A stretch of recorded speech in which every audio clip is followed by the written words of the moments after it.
Olá, meu nome é Pablo Vilaço, sou crítico de cinema e diretor do portal Cinema em Cena e esse é um vídeo sobre o 7º dia da Mostra de São Paulo. Hoje eu vi 5 filmes.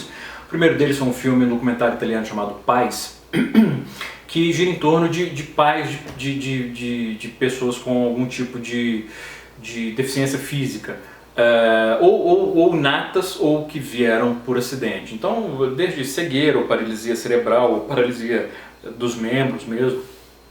E o filme acompanha esses pais e a dificuldade, ou a dor, ou os dilemas que esses pais enfrentam com esses filhos que vão de todas as idades, tanto os pais quanto os filhos. Mas a gente nunca vê os filhos em si, o filme se concentra nos pais. E o filme basicamente ele é construído através de encontros de terapia em grupo, um grupo que foi formado há algumas décadas por mães, justamente buscando algum tipo de apoio mútuo para saber lidar com esse tipo de problema em casa. Como uma delas diz, né, uma família que tem alguém, um membro com deficiência, a família inteira tem algum tipo de deficiência. Eu não sei nem se deficiência, perdão, é o termo politicamente correto usado hoje em dia ou não. Se não for, peço desculpas, porque enfim. Mas como está na legenda o tempo todo do filme, eu estou com isso na cabeça. Mas o que interessa é que o filme é um filme extremamente humano, porque o filme ele é basicamente construído através de várias sessões desse grupo, de encontros desse grupo, em que a gente ouve aqueles pais discutindo seus problemas, aqueles pais e aquelas mães discutindo seus problemas. E é como se o filme colocasse o espectador como uma pessoa presente naquele grupo, ouvindo os outros. Então, do ponto de vista narrativo, do ponto de vista estrutural, é um filme muito simples. É a câmera no meio daquela roda, ouvindo as pessoas conversando. Mas do ponto de vista humano, ele é um filme muito bonito. É um filme que realmente leva o espectador a, principalmente, né, se houver uma abertura, uma sensibilidade para os problemas do outro, uma capacidade de empatia, e o filme se torna comovente. Como cinema não é grandes coisas, mas como um exercício de empatia é um bom filme. Esse documentário italiano. O segundo filme que eu vi no dia também é um filme italiano chamado Os Campos Voltarão, que é um filme que se passa durante a Primeira Guerra e acompanha os soldados de uma trincheira.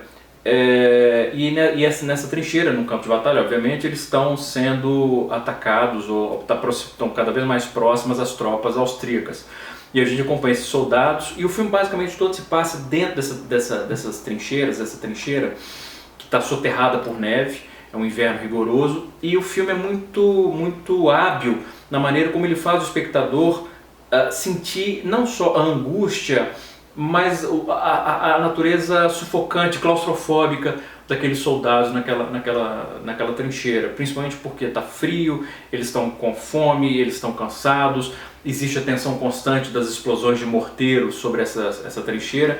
Então o filme realmente ele leva o espectador a sentir a situação dramática que aqueles soldados estão vivendo. E claro que no processo o filme consegue surgir como um manifesto antibélico, porque a gente percebe a estupidez, a ignorância, a crueldade, a natureza animalesca da guerra.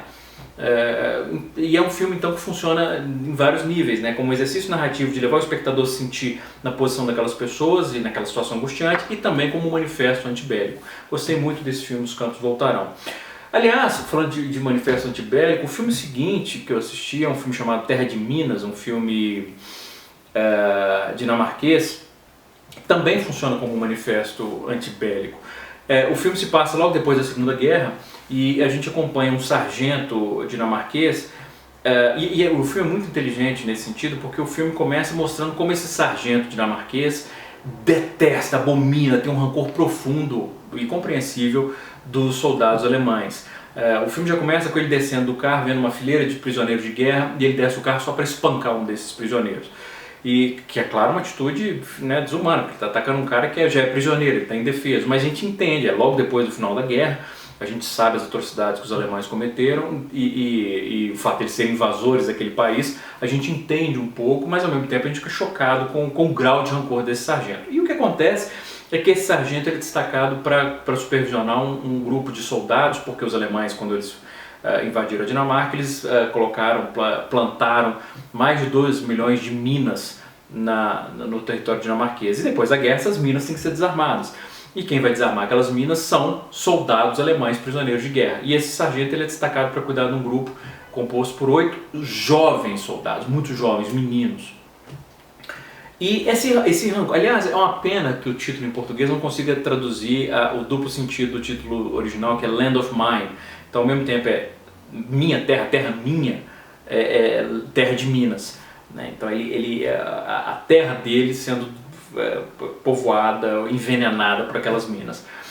E é claro que é um filme muito tenso. Cada sequência que a gente vê aqueles meninos se arrastando pela areia para desarmar uma praia que tem 45 mil minas, cada vez que eles estão ali trabalhando com aquilo, naquela tarefa, a gente fica tenso, porque sabe que a qualquer momento pode ter uma explosão e matar todo mundo. Então não só o filme funciona nesse sentido, é um filme tenso, é um filme que realmente leva o espectador a perceber a tensão daquela situação, mas ele é um estudo de relação entre personagens, um estudo de humanidade muito bonito.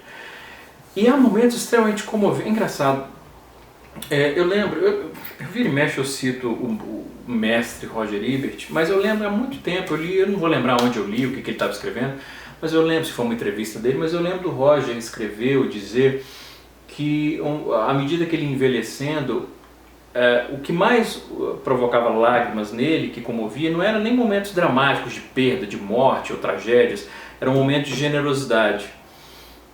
E isso é algo que também me comove cada vez mais.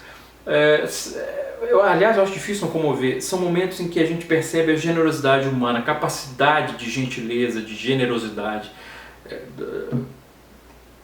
das pessoas. E esse filme tem vários momentos assim, vários momentos em que quando a gente percebe como esse sargento rancoroso, com dores, cicatrizes, mágoas, como ele vai enxergando a humanidade do inimigo, desses 8 meninos. E a gente percebe também como esses meninos são meninos. Não vou dizer que são inocentes, mas ninguém é inocente na guerra, ninguém.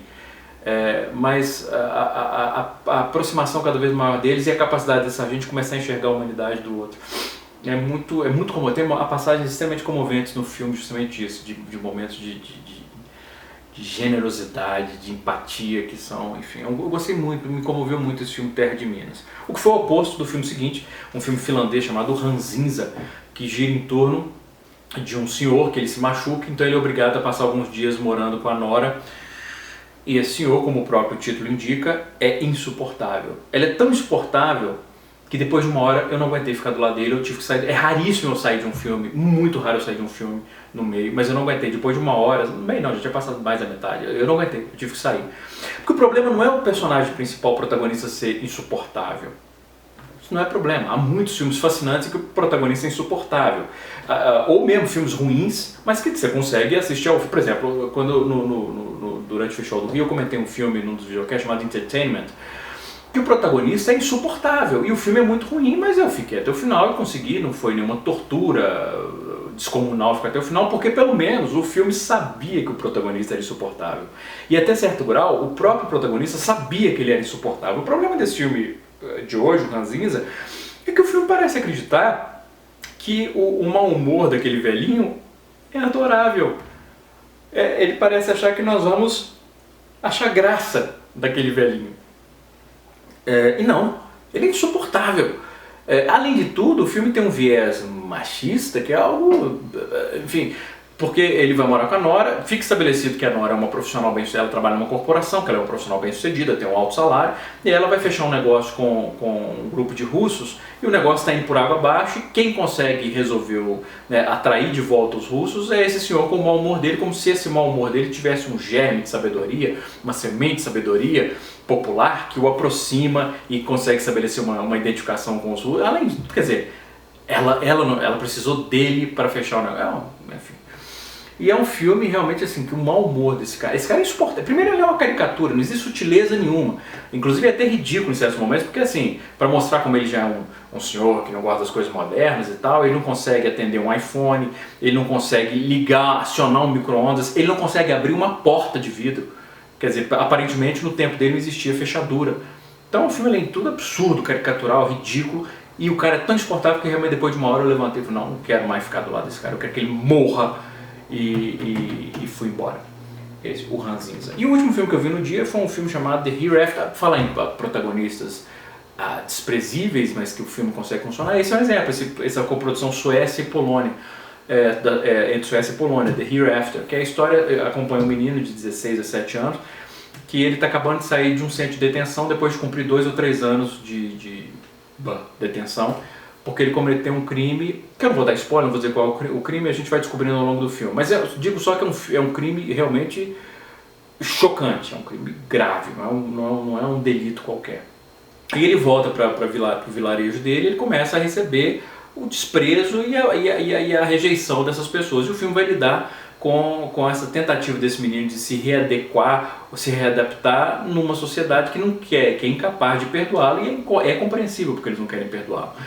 É claro que o filme, assim, principalmente enquanto a gente ainda não sabe o que ele fez, os atos, e mesmo depois que a gente sabe, assim, os atos que os outros tomam também são extremamente repugnantes, afasta o espectador. Então o filme é um filme cheio de personagens que a gente detesta, mas é um filme muito bom, porque ele testa inclusive a capacidade do espectador de compreender a própria capacidade nossa e dos personagens, obviamente, de perdão, a capacidade ou até que ponto a redenção é ou não possível. Então é um estudo interessante sobre isso, sobre... E aí, o cara cumpriu pena, o que a lei determinou, merece uma segunda chance ou há limites? Ou até que ponto esse limite é compreensível ou não, a rejeição a esse limite? Então é um filme que funciona muito, além de ser um filme angustiante, a gente sente realmente o sofrimento desse menino, mas a gente entende também o sofrimento das outras pessoas envolvidas no crime dele. Eu gostei muito desse filme chamado The Hereafter.